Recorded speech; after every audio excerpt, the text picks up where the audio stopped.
दर्शकवृन्द नमस्कार, म नवराज चालिसे। आजको नियमित प्रस्तुति 6 प्रश्नमा स्वागत छ। आजको 6 प्रश्नमा हामी स्थायी सरकार कर्मचारी तन्त्रमा रहेका विभिन्न समस्याहरूको बारेमा कुराकानी गर्नेछौँ।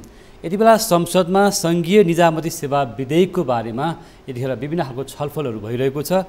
वास्तवमा स्थायी सरकारलाई राजनीतिकरण गरियो र राजनीतिक दलहरूले हस्तक्षेप गरे भन्ने पनि कुराहरू उठिरहेको छ। हाम्रो स्थायी सरकारलाई जसरी परिचालन गर्नुपर्ने, जसरी यसलाई चलाउनु पर्ने हो, त्यो चलाउन सकेन। वास्तवमा स्थायी सरकारको जिम्मेवारी के त? र आज पनि कर्मचारी तन्त्रमा सुशासन र पारदर्शिताको कुरा उठिरहेको छ भने अर्कोतिर राजनीतिक दलहरूले चाहिँ कर्मचारी तन्त्रलाई आफ्नो इच्छाअनुसार, आफ्नो स्वार्थअनुसार, आफ्नो राजनीतिक इच्छा पूर्तिका लागि प्रयोग गरे भन्ने पनि कुराहरू उठिरहेको छ। समग्रमा नेपालको निजामती सेवा कर्मचारी तन्त्रमा देखिएका समस्या, चुनौती र अवसरहरूको बारेमा नि आज हामी कुराकानी गर्नेछौँ र ट्रेड युनियन कर्मचारी युनियनहरू कसरी अगाडि बढिरहेका छन्। वास्तवमा आज ट्रेड युनियनका पनि आफ्नै खालका समस्याहरू नभएका पनि होइनन्। यिनै सन्दर्भहरूको बारेमा आज हामी कुराकानी गर्नेछौँ। आज हामीसँग नेपाल निजामती कर्मचारी युनियनका महासचिव जनक बहादुर रावल हुनुहुन्छ। उहाँ कृषि तथा पशुपक्षी मन्त्रालयमा आबद्ध हुनुहुन्छ। यहाँलाई स्वागत छ। धन्यवाद। यहाँ लामो समयदेखि निजामती सेवामा आबद्ध हुनुहुन्छ। यति बेला नेपाल निजामती कर्मचारी युनियनको पनि महासचिव हुनुहुन्छ हैन। वास्तवमा यति बेला यहाँहरू अहिले यो सङ्घीय निजामती सेवा विधेयकको बारेमा बढी यसको यो विषय उकुस भइरहेको छ। यसमा के कस्ता कमी कमजोरी छन्, यहीँबाट आज हामी सुरुवात गरौँ। वास्तवमा अहिले नेपालको निजामती सेवा, निजामती प्रशासनलाई हेर्ने हो भने निजामती सेवाको, निजामती प्रशासनको जुन इतिहास छ, आजको दिनमा चाहिँ निजामती सेवामा ठुलो विकृत अवस्था छ। विकृतिहरू तमाम छन्। हामी पछिल्लो अवस्थामा मुलुकले सङ्घीय शासन प्रणाली अपनायो। सङ्घीय शासन प्रणाली अपनाइसके पछाडि नेपालको निजामती सेवा, जसलाई स्थायी सरकार पनि भनिन्छ, त्यसको व्यवस्थापन गर्नका निम्ति सँगसँगै सङ्घीय निजामती सेवा ऐन आउनु पर्थ्यो। सङ्घीय निजामती सेवा ऐन चाहिँ आजको दिनसम्म आउन सकेको छैन, जसका कारणले विशेष गरी स्थानीय तर प्रदेशमा कार्यरत कर्मचारी साथीहरू, राष्ट्रसेवक साथीहरू जो हुनुहुन्छ, उहाँहरू चाहिँ कानुनविहीन अवस्थामा अथवा कानुनको शून्यताको अवस्थामा चाहिँ नागरिकहरूलाई सेवा प्रवाह गरिराख्नु भएको अवस्था छ। पछिल्लो अवस्थामा हिजो आज अलिकति चर्चाको रूपमा रहेको सङ्घीय निजामती सेवा ऐन सरकारले अगाडि बढाउन खोजेको जस्तो देखिन्छ। सामान्य प्रशासन मन्त्रालयले अहिले हामीले पछिल्लो जानकारी प्राप्त गरेअनुसार सङ्घीय निजामती सेवा ऐनलाई अगाडि बढाउनका निम्ति कानुन र अर्थ मन्त्रालयमा सहमतिका लागि पठाएको भन्ने कुरा चाहिँ बाहिर आइरहेको छ। हिजो मात्रै सङ्घीय संसदमा सङ्घीय मामिला तथा सामान्य प्रशासन मन्त्रीज्यूले छिट्टै सरकारले यो ऐनलाई चाहिँ संसदमा पेश गर्ने तयारीमा छु भन्ने किसिमले उहाँहरूले बोल्नु भएको छ। त्यसैले ट्रेड युनियनको हिसाबले हामीले अहिलेको सङ्घीय निजामती सेवा ऐनको मस्यौदालाई हेर्दा त्यहाँभित्र चाहिँ थुप्रै कमी कमजोरीहरू छन्। भन्नाले हामीले बुझेको सङ्घीय निजामती सेवा ऐन भनेको जसरी संविधान देशको मूल कानुन हो, सङ्घीय निजामती सेवा ऐन चाहिँ समग्र राष्ट्र सेवक कर्मचारीहरूलाई परिचालन गर्नका निम्ति र नेपालको निजामती प्रशासनलाई व्यवस्थित गर्नका निम्ति मूल कानुनको रूपमा रहेको ऐन हो। त्यसैले यो ऐन चाहिँ अभिभावकीय ऐनका हिसाबले, मूल कानुनका हिसाबले जसरी यो मस्यौदा अगाडि आउनु पर्थ्यो, हामीले मस्यौदा अध्ययन गर्दा त्यसरी आउन सकेको छैन। भनेको मतलब यो ऐनले चाहिँ स्थानीय तर प्रदेशका कर्मचारी साथीहरूलाई जसरी समेट्नु पर्थ्यो, जसरी मार्गदर्शन गर्नु पर्थ्यो, त्यो किसिमले चाहिँ यो ऐन आउन सकेको छैन। यो ऐनको हामीले मस्यौदा अध्ययन गर्दाखेरि चाहिँ थुप्रै समस्याहरू हामीले देखिरहेका छौँ। जस्तो यहाँले धेरै महत्त्वपूर्ण विषय उठाउनु भयो। यहाँ कर्मचारी युनियनको नेता पनि हुनुहुन्छ हैन।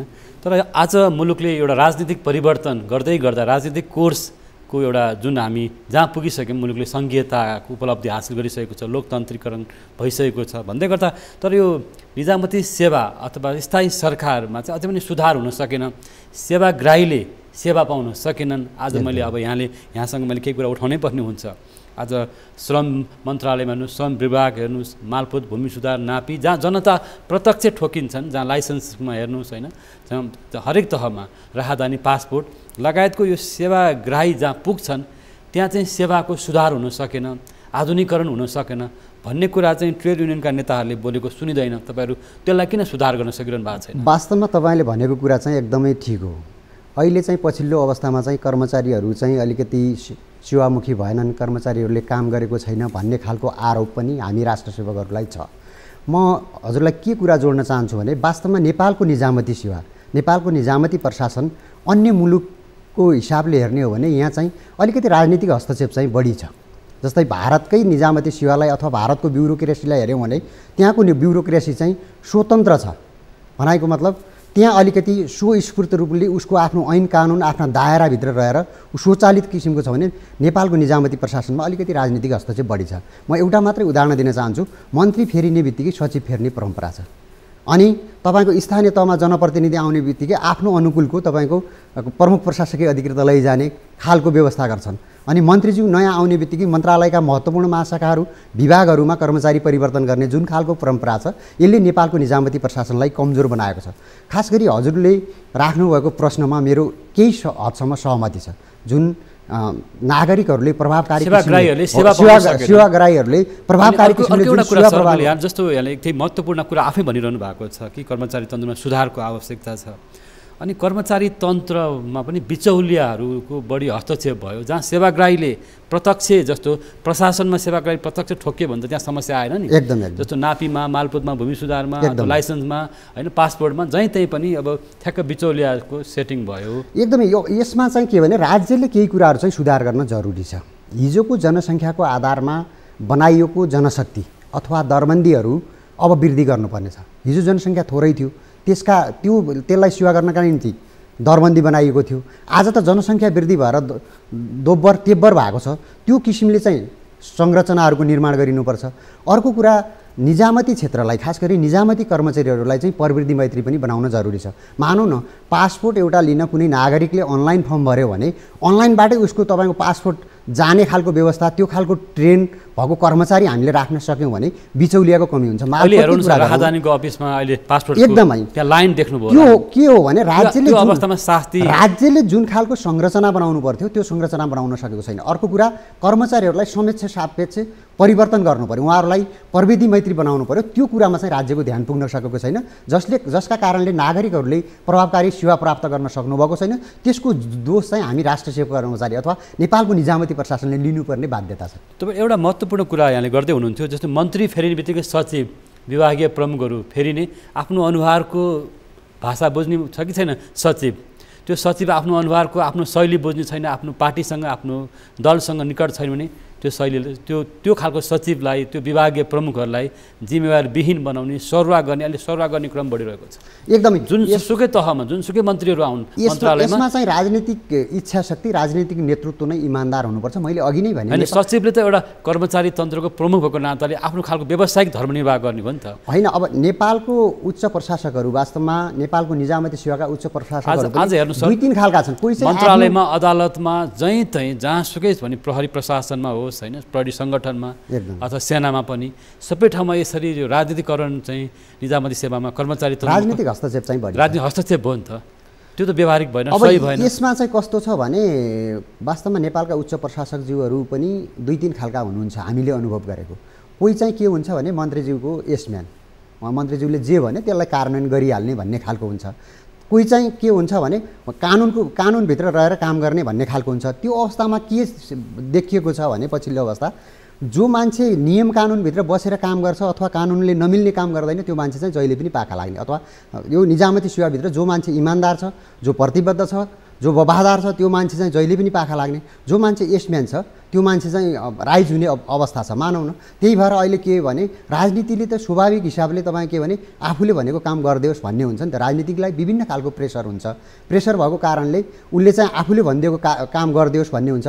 तर नियम कानुनले मिल्छ कि मिल्दैन भन्ने कुरा चाहिँ प्रशासनले, निजामती सेवाले अथवा निजामती कर्मचारीहरूले चाहिँ त्यो कुरा राखिदियो भने त्यहाँ चाहिँ अलिकति सहज हुन्थ्यो। तर के भने पछिल्लो अवस्था चाहिँ राजनीतिले चाहिँ खास गरी निजामती सेवामाथि चाहिँ ठुलो हस्तक्षेप गरेको छ। पछिल्लो अवस्था चाहिँ त्यो खालको विकृत अवस्था चाहिँ छ। जस्तो पछिल्लो अवस्थामा ब्युरोक्रेसीका मुख्य जिम्मेवार व्यक्तिहरू नि अब नेताहरूको घर घरमा धाउने, दलटार पुग्ने, प्रधानमन्त्रीमा पुग्ने, मन्त्रीका क्वार्टरमा घर घरमा पुग्ने, यो मन्त्रीका परिवारसँग चाहिँ त्यो भनौँ न त्यो आफ्नो चाहिँ सरुवाको लागि, बढुवाको लागि धाउने प्रवृत्ति पनि त छ नि। एकदमै यो त्यही भएर मैले भने निजामती सेवामा राजनीतिक हस्तक्षेप छ। तपाईँको सचिवको मात्रै कुरा नगरौँ, अहिले हिजो मात्रै तपाईँको सामान्य प्रशासन मन्त्रीज्यूले संसदमा बोल्नु भएको छ। स्थानीय तहको कार्यकारी प्रमुख प्रशासकीय अधिकृत अहिले सङ्घको कर्मचारी खटाउने प्रावधान छ, व्यवस्था छ। अब तपाईँको सामान्य प्रशासन मन्त्रालयले स्थानीय तहको एउटा प्रमुख प्रशासकीय अधिकृत खटायो भने त्यहाँको जनप्रतिनिधिले आफू अनुकूलको प्रमुख प्रशासकीय अधिकृत खोज्छ।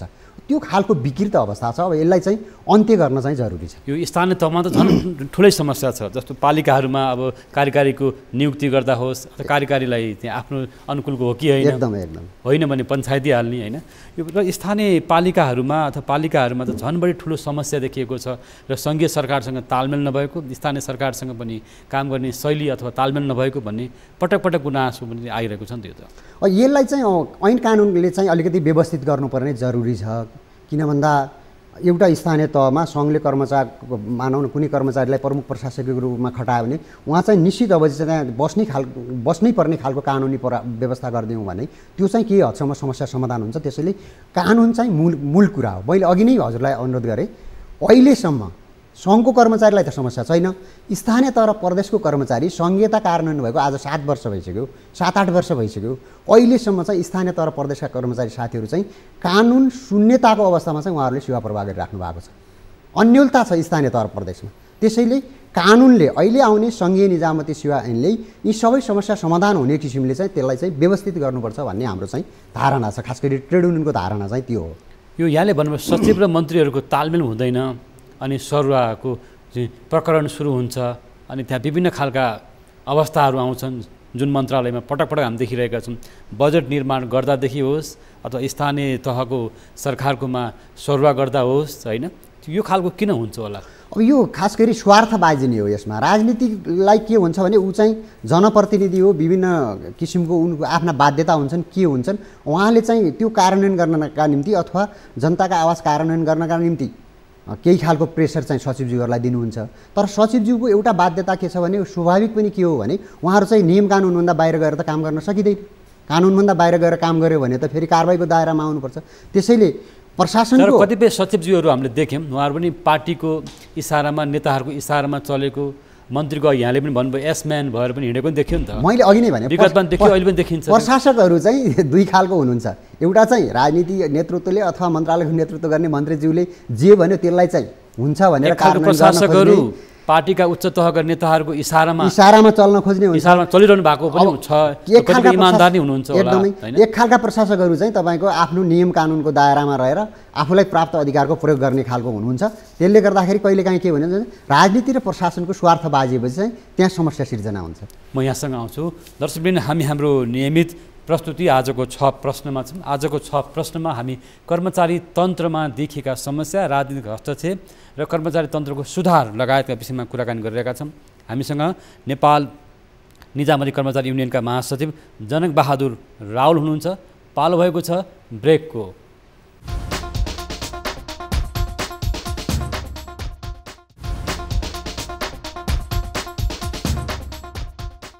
दर्शकवृन्द, यहाँहरूलाई हाम्रो नियमित प्रस्तुति 6 प्रश्नमा फेरि पनि स्वागत छ। आज हामी निजामती कर्मचारी तन्त्रमा देखिएका समस्या र निजामती कर्मचारीको सम्बन्धी आउँदै गरेको विधेयक लगायतका विषयमा कुराकानी गरिरहेका छौँ।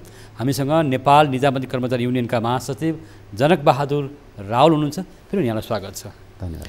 जस्तो यो पछिल्लो पटक तपाईँहरू यो सङ्घीय निजामती सेवा विधेयक जुन संसदमा प्रस्तुत हुँदैछ अहिले मन्त्रालयले, सामान्य प्रशासन मन्त्रालयले, यो विधेयकप्रति कर्मचारीहरूको आपत्ति, यहाँहरूको आपत्ति, ट्रेड युनियनहरूको आपत्ति किन, के को लागि? पहिलो कुरा त के हो भन्नुहुन्छ भने सङ्घीय निजामती सेवा ऐन भनेको राष्ट्र सेवक कर्मचारीहरूको भविष्यसँग जोडिएको विषय हो। दोस्रो कुरा यसले नागरिकलाई प्रवाह गर्नुपर्ने सेवा प्रवाहसँग पनि जोड्छ। र यो विधेयक जब सामान्य प्रशासन मन्त्रालयले अहिले सहमतिका लागि कानुन र अर्थ मन्त्रालयमा पठाएको जानकारी हामीले प्राप्त गरेका छौँ। यो विधेयकको सरोकारवाला पक्ष जुन हो त्यो पक्षसँग छलफल गरेको छैन। मैले भन्न खोजेको राष्ट्र सेवक कर्मचारीहरू, राष्ट्रिय स्तरका ट्रेड युनियनहरूसँग जुन खालको पर्याप्त छलफल गरेर यो मस्यौदालाई अगाडि बढाउनु पर्थ्यो, यो विधेयकको मस्यौदालाई, त्यो भएको अवस्था छैन। हामीले खास गरी राष्ट्रिय स्तरका ट्रेड युनियनहरूले सङ्घीय निजामती सेवा ऐनको सन्दर्भमा राष्ट्र सेवक कर्मचारीहरूका चासोका विषयहरू के हुन सक्छन् भनेर संयुक्त ट्रेड युनियन सञ्जालको तर्फबाट हामीले करिब 16वटा बुदामा नेपाल सरकारको तत्त निकाय, सम्माननीय प्रधानमन्त्रीज्यू, सामान्य प्रशासन मन्त्रीज्यू लगायत विभिन्न राजनीतिक दलका प्रमुख सचेतकज्यूहरूलाई चाहिँ हाम्रा विषयवस्तुहरू चाहिँ हामीले पटक पटक प्रस्तुत गरेका छौँ। उहाँहरूलाई हाम्रो चासोका विषयमा जानकारी गराएका छौँ। तर अहिले ऐनको मस्यौदा हेर्दा जस्तो यहाँहरूको चाहिँ आपत्ति कुन बुदामा हो त? हाम्रो चाहिँ 4-5वटा विषय चाहिँ मुख्य छ। मैले अघि नै हजुरलाई भने यो ऐन तीनटै तहको कर्मचारी, जसरी संविधान मूल कानुन हो, कर्मचारीका लागि सङ्घीय निजामती सेवा मूल कानुन हो, त्यसैले यो स्थानीय तह, प्रदेश र सङ्घमा कार्यरत कर्मचारीहरूको मूल कानुनको रूपमा अथवा मार्गनिर्देशक कानुनको रूपमा आउनु पर्थ्यो। त्यो छैन। यसको परिभाषाको खण्डमा हामी गयौँ भने परिभाषामा के भनेको छ भने निजामती कर्मचारी भन्नाले सङ्घीय निजामती सेवाको पदमा कार्यरत कर्मचारी भनेको छ। यसको मतलब के हो भने प्रदेशमा कार्यरत र स्थानीय तहमा कार्यरत कर्मचारी चाहिँ निजामती होइन भन्ने खालको व्याख्या लाग्छ। त्यसैले परिभाषामै हाम्रो पहिलो आपत्ति छ। दोस्रो कुरा पदपूर्तिमा के गरिएको छ भन्नुहुन्छ भने विगतमा निजामती सेवा 2049मा व्यवस्था थियो श्रेणी बिन जो साथीहरू हुनुहुन्छ उहाँहरूको निश्चित योग्यता भएका मान्छेहरू चाहिँ आन्तरिक प्रतिस्पर्धाबाट फाइल बढुवाबाट खर्दार स्तरमा आउन पाउने व्यवस्था थियो। अहिले त्यो कुरालाई पनि साँगुरो गरेको छ। त्यस्तै गरेर तपाईँको चौथोबाट पाँचौँ जाने कुरालाई, पाँचौँबाट तपाईँको नासुबाट अफिसरमा जाने कुरालाई, तपाईँको हिजो प्राप्त गरेका अधिकारहरू, हिजो प्राप्त गरेका तपाईँको व्यवस्थाहरूलाई चाहिँ कुण्ठित गर्ने किसिमले यो ऐन आएको छ। दोस्रो पदपूर्तिको कुरा। तेस्रो अहिले यो ऐनले हिजो श्रेणीमा थियो, श्रेणीगत व्यवस्थामा थियो नेपालको निजामती प्रशासन, अब यसले तहगत प्रणालीमा ढाल्न खोजेको देखिन्छ। तर तहगत प्रणालीमा एउटा गम्भीर त्रुटि के छ भने 5 वर्ष सेवा अवधि गरेको एउटा राष्ट्र सेवक पनि त्यही तहमा जाने, 15 वर्ष सेवा गरेको राष्ट्र सेवक पनि त्यही तहमा तहवृद्धि हुने खालको जुन खालको व्यवस्था छ यसमा चाहिँ हाम्रो असहमत छ। र अर्को कुरा, मुख्य कुरा के हो भने समायोजन ऐन 2075 तत्कालीन सामान्य प्रशासन मन्त्री लालबाबु पण्डितज्यूले जबरजस्ती अध्यादेश मार्फत समायोजन ऐन लिएर आउनुभयो। वास्तवमा हामी त के भन्छौँ भने त्यो समायोजन ऐन भनेको नेपालको निजामती प्रशासनको कालो दिन, त्यसले नेपालको निजामती प्रशासनलाई तहस-नहस गरेको छ।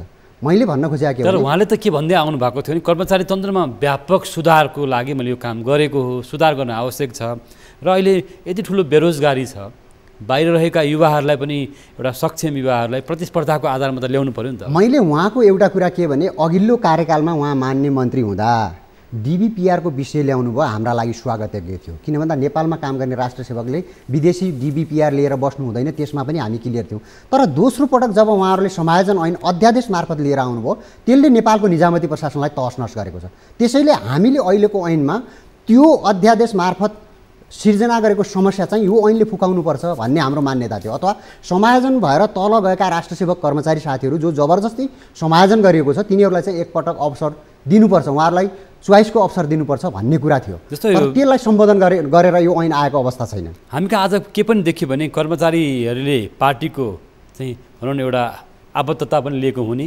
त्यो विभिन्न नाममा होला, विभिन्न तरिकाबाट होला, एउटा कुरा सङ्गठनको चाहिँ सदस्यहरू हुने दृश्य अदृश्य रूपमा, अरू कुरा ठुलै तहका कर्मचारीले पनि डिबी चिट्ठा भरेर बाहिर जाने उहाँलाई त्यो लोभ लालसा देखियो। अब सचिवै भइसकेका व्यक्तिहरू पनि डिबी चिट्ठा भरेर गएको पनि देखियो विगतमा।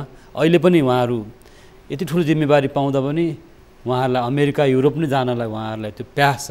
आफ्नो चाहिँ भनौँ न उहाँका परिवारका व्यक्तिहरू सबै बाहिर छन्। यस्तो किन देखिन्छ कर्मचारी तन्त्रमा यति उदासीनता?